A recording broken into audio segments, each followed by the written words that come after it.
आज हम उन प्रश्नों की बात करने वाले हैं जो डायग्राम यानी चित्र आधारित होते हैं और हर साल बोर्ड एग्जाम में आते हैं। कब कब आए हैं, साथ ही साथ मैं आपको ये भी दिखाने वाला हूं। और आज जितने प्रश्न मैं बता दे रहा हूं चित्र वाले, उनको आपको अच्छे से तैयार कर लेना है, क्योंकि ये बोर्ड एग्जाम में डेफिनेटली आपको देखने को मिलेंगे ही मिलेंगे।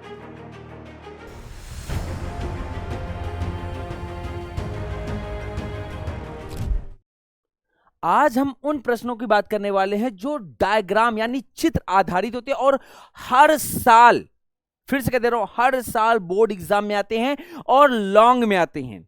और कब कब आए हैं, साथ ही साथ मैं आपको यह भी दिखाने वाला हूं। और आज जितने प्रश्न मैं बता दे रहा हूं चित्र वाले, उनको आपको अच्छे से तैयार कर लेना है, क्योंकि ये बोर्ड एग्जाम में डेफिनेटली आपको देखने को मिलेंगे ही मिलेंगे।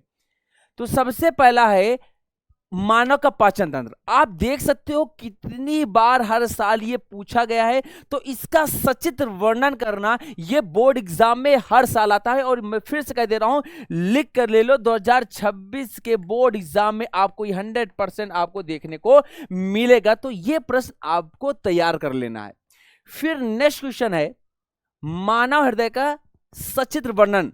अब इसको देखो, पूछने के तरीके अलग हो सकते हैं, लेकिन प्रश्न आपका वही है कि मानव में रक्त परिसंचरण तंत्र का चित्र बनाइए। तो आपको यह भी अच्छे से तैयार कर लेना है, क्योंकि यह भी बोर्ड एग्जाम में पूछा जाता है। हाँ, तरीके अलग है लेकिन पूछा जाएगा, इस बात का ध्यान रखना। तो सबसे ज्यादा प्रायोरिटी आपको पहला पाचन तंत्र, दूसरा है आपका रक्त परिसंचरण तंत्र, जो कि बोर्ड एग्जाम में आएगा ही आएगा। नेक्स्ट बात करते हैं वृक्काणु की संरचना। उत्सर्जन तंत्र से भी ज्यादा इंपॉर्टेंट है आपके वृक्काणु की संरचना और उसकी क्रियाविधि, और यह आपके बोर्ड एग्जाम में 110% पूछा जाएगा। तो आपको इसका सचित्र वर्णन करना तैयार कर लेना है। फिर अगर बात करते हैं नेक्स्ट कौन सा इंपॉर्टेंट है, तो वो है आपका उत्सर्जन तंत्र। अब आप देख सकते हो कि 2019 से लेकर के 25 तक केवल एक ही बार और एक ही सेट में पूछा गया है, तो आप तैयार कर लो। हो सकता है कि इस बार 2026 में देखने को ये मिल जाए, बट मैं अभी तक 3 जो प्रश्न बताए हैं उनको आपको 110% तैयार कर लेना है, क्योंकि ये सारे के सारे प्रश्न 6 मार्क्स में पूछे जाते हैं, इस बात का ध्यान रखना।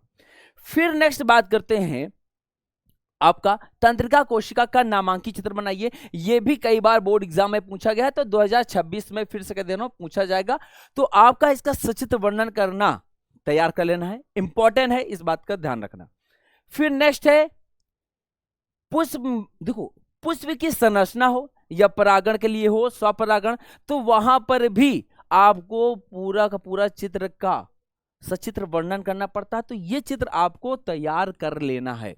अगर स्वपरागण परपरागण भी पूछता है तो भी आपको पुष्प के सारे भाग का नाम लिखना पड़ेगा। यानी पुष्प की संरचना जो है यह बोर्ड एग्जाम में पूछी जाती है। कितनी बार पूछी गई है यह मुझे बताने की जरूरत नहीं, क्योंकि वो ऑलरेडी यहां पर लिखा हुआ है।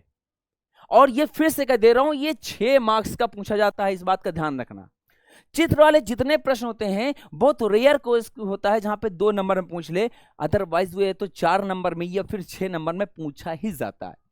फिर आता है मानव में निर्जनन तंत्र। यह भी बेटा बोर्ड एग्जाम में बहुत बार पूछा गया, फिर से इस बार भी पूछा जाएगा।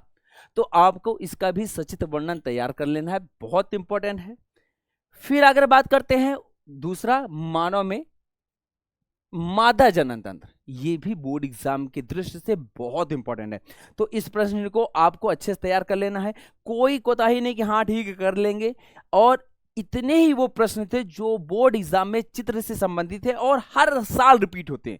फिर से कह दे रहा हूं, हर साल रिपीट होते हैं और बार बार पूछे जाते हैं। तो इन सारे प्रश्नों को अच्छे से प्रैक्टिस कर लेना है, 2-3 बार प्रैक्टिस कर लेना ताकि हो जाए। अगर कैसे आसान तरीके से बनाना है, ऑलरेडी मैंने इसके शॉर्ट्स वीडियो बना के रखे हैं, आप शॉर्ट्स में जाकर के इन सारे डायग्राम को देख सकते हो कितने आसान तरीके से बनाए जा सकते हैं।